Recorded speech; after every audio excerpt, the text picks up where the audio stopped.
Dear students, all of you welcome to social science class of 10th standard. In social science, we have two parts, first part and second part.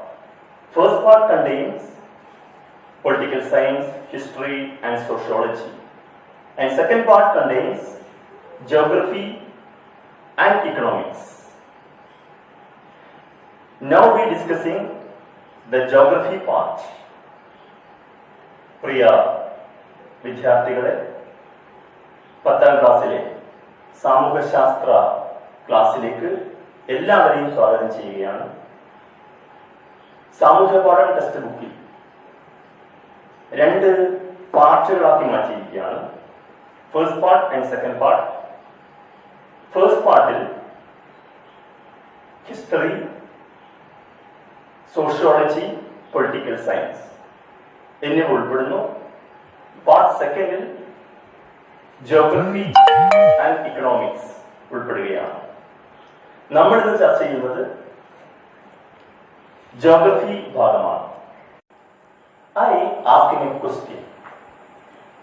Is there experienced the same seasons throughout the year? Again, is there experienced same seasons throughout the year? വർഷം മുഴുവനും ഒരേ കാലമാണോ നമുക്ക് അനുഭവപ്പെടുന്നത്? അതായത് കാലം, ഋതുക്കൾ, seasons, വർഷം മുഴുവനും ഒരേ സീസൺസ് ആണോ നമുക്ക് അനുഭവപ്പെടുന്നത്? Seasons R then summer season, winter season, spring season, autumn season, etc. Answer? Answer is no. Let us go. Now we are discussing the chapter Seasons and Time. ഇപ്പോൾ നമ്മുടെ ഒന്നാമത്തെ ചാപ്റ്റർ ഋതുഭേദങ്ങളും സമയവും, seasons and time. In this chapter, the season and time, today we are discussing why the seasonal changes, what are the reasons of the occurrence of different seasons. അതായത് എന്തുകൊണ്ട് ഋതുഭേദങ്ങൾ ഉണ്ടാവുന്നു, അതിന്റെ കാരണങ്ങൾ എന്തൊക്കെയാണ്, ഇതാണ് നമ്മളിന്ന് ചർച്ച ചെയ്യുന്നത്. What are the reasons for the occurrence of different seasons? The main reason, the basic reason, the variation in the amount of sunshine reaches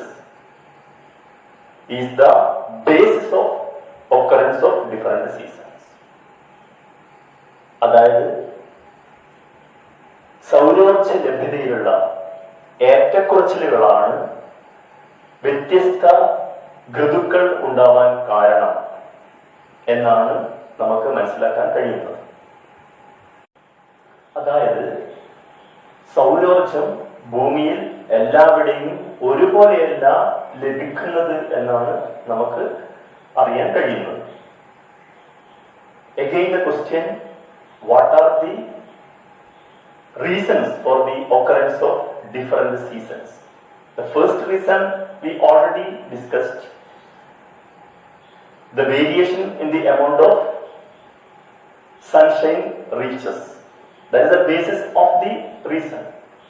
Then again, other reasons, there are 3. First of all, Earth revolution. And second for the tilt of the Earth axis. And third one, the parallelism of Earth axis. These are the 3 important reasons. First of all, the revolution of the Earth. And second for the tilt of the Earth axis. And third for parallelism of Earth axis. അതായത് എന്തുകൊണ്ട് സൗരോർജം ഭൂമിയിൽ എല്ലാവരുടെയും ഒരുപോലെയല്ല ലഭിക്കുന്നത്? അതിനെന്തൊക്കെയാണ് കാരണങ്ങൾ? ഒന്നാമത്തെ കാരണം ഭൂമിയുടെ പരിക്രമണം, the revolution of the earth. രണ്ടാമത്തെ കാരണം the tilt of the earth axis, അതായത് ഭൂമിയുടെ അച്ചുതണ്ടിന്റെ ചരിവ്. മൂന്നാമത്തെ കാരണം the parallelism of earth axis, അച്ചുതണ്ടിന്റെ സമാന്തരത. Let's go explain each points. First point, the revolution of earth. What is the revolution of earth? The earth revolves around the sun in an elliptical orbit. This motion is known as earth revolution. Again, earth revolves around the sun in an elliptical orbit. This motion is known as revolution of the earth. See, this is the earth. Earth revolves around the sun in an elliptical orbit. Earth revolves around the sun in an elliptical orbit. This motion is known as revolution of the earth. അപ്പോൾ നമ്മൾ ഓരോ പോയിന്റും വിശദീകരിക്കുകയാണ്. ഒന്നാമത്തെ കാരണം പറഞ്ഞിരിക്കുന്നത് ഭൂമിയുടെ പരിക്രമണം എന്നതാണ്. എന്താണ് ഭൂമിയുടെ പരിക്രമണം? ഭൂമി സൂര്യനെ ദീർഘവൃത്താകൃതിയിൽ ചുറ്റിക്കൊണ്ടേയിരിക്കുന്നു. ഇതാണ് ഭൂമിയുടെ പരിക്രമണം. ശ്രദ്ധിക്കുക, ഇത് ഭൂമിയാണ്. ഭൂമി സൂര്യനെ ദീർഘവൃത്താകൃതിയിൽ ചുറ്റിക്കൊണ്ടേയിരിക്കുന്നു. ഭൂമി സൂര്യനെ ദീർഘവൃത്താകൃതിയിൽ ചുറ്റിക്കൊണ്ടേയിരിക്കുന്നു. ഇതാണ് പരിക്രമണം. Let's see. This is an elliptical orbit. Earth revolves around the sun in an elliptical orbit. ഭൂമി സൂര്യനെ ചുറ്റിക്കൊണ്ടിരിക്കുന്നത് ദീർഘവൃത്താകൃതിയിലാണ്. This is an elliptical orbit. Earth revolves around the sun in an elliptical orbit. This motion is known as earth revolution. This is the first reason for the occurrence of different seasons. Then second point, tilt of the earth axis. What is axis? Axis means the imaginary line connecting from north pole to south pole. That's the axis. Tilt of the axis. ഭൂമിയുടെ അച്ചുതണ്ടിന്റെ ചരിവ്, അതാണ് അടുത്ത ഭാഗം. അടുത്ത കാരണം അതാണ്. വ്യത്യസ്ത ഋതുക്കൾ ഉണ്ടാവാൻ രണ്ടാമത്തെ കാരണം tilt of the earth axis. അപ്പൊ അച്ചുതണ്ടം എന്ന് പറഞ്ഞാൽ ഒരു സാങ്കല്പിക രേഖയാണ്. ഉത്തര ധ്രുവത്തെയും ദക്ഷിണ ധ്രുവത്തെയും ബന്ധിപ്പിച്ചുകൊണ്ട് വരക്കുന്ന ഒരു സാങ്കല്പിക രേഖയാകുന്നു അച്ചുതണ്ട്. ആ അച്ചുതണ്ടിനൊരു ചരിവുണ്ട്. How much degree tilted? The earth axis is tilted at an angle of 66.5 degree from the orbital plane. In vertical plane, it would be 23.5 degree. അതായത് നമ്മുടെ ഭൂമിയുടെ അച്ചുതണ്ടിന്റെ ചെരിവെന്ന് പറയുന്നത് പരിക്രമണ തലത്തിൽ 66 ഡിഗ്രിയും ലംബതലത്തിൽ 23 ഡിഗ്രിയും എന്നാണ് കണക്കാക്കപ്പെട്ടിട്ടുള്ളത്. Let's see. This is the earth axis. Earth axis is tilted at an angle of 66.5 degree in orbital plane. 66.5 degree in orbital plane, from the orbital plane. In vertical plane, 23.5 degree. vertical plane in 23.5 degree.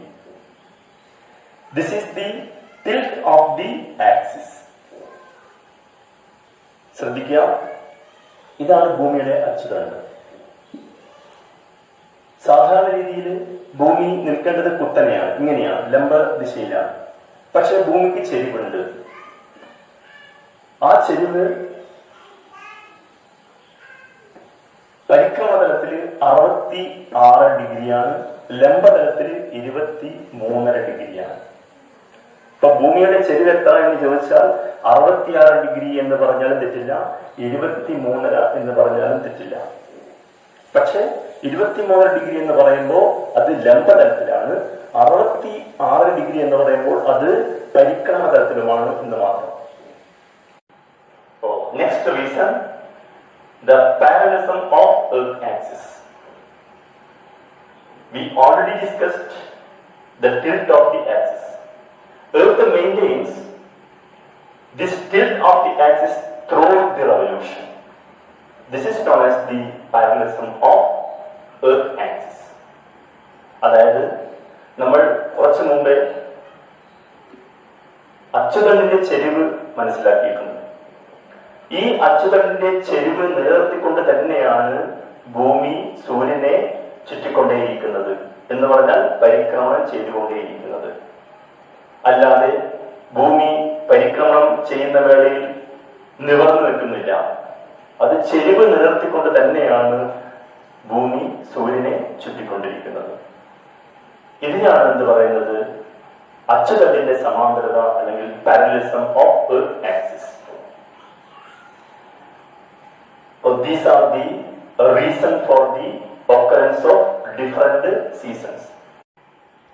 The basis of reason is the variation in the amount of sunshine reaches, and other reasons are the earth revolution, the tilt of the earth axis, and the parallelism of earth axis.